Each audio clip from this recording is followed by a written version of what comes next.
maybe the world's grown colder. Maybe I'm a losing soul.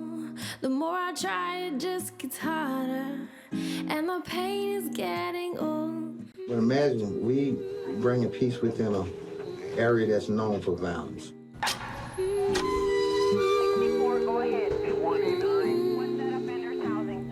And you know the rain won't last forever, and you know the storm won't always blow. But if the sun don't shine forever, you gotta let it go.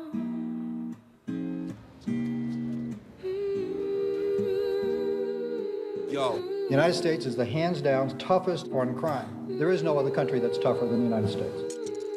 A society that's being tough on crime. We're not tough on crime in here. Our job is to keep them in here.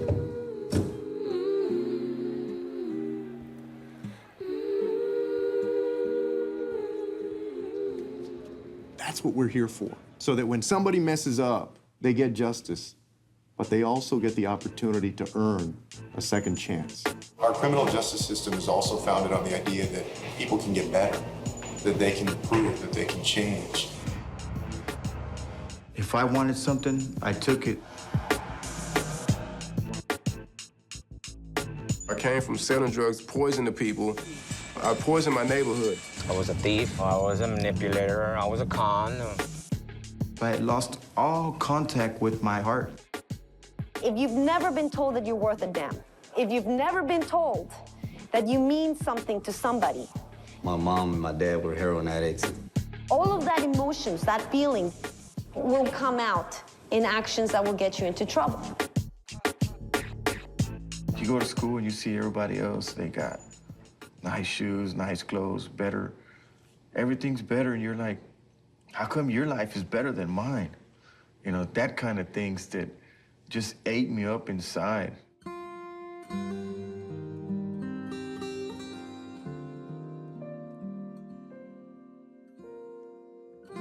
So pretty much, I was a little rebellious kid, you know.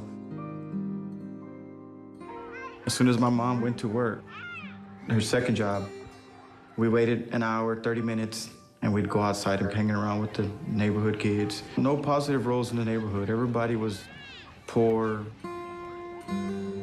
We all wore the same clothes because all of our parents shopped from the same sales stores. And as we grew up, you know, they started calling us a gang because we were dressed similar. We came from the same neighborhood and we hung around together and we did pretty devious things.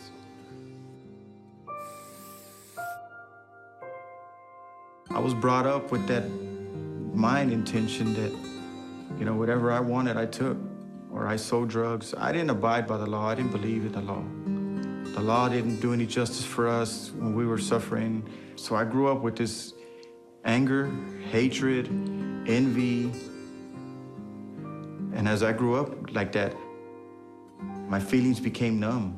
You know, women to me were a piece of meat.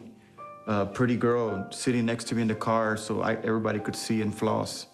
I had no feelings, no remorse. I had lost all contact with my heart.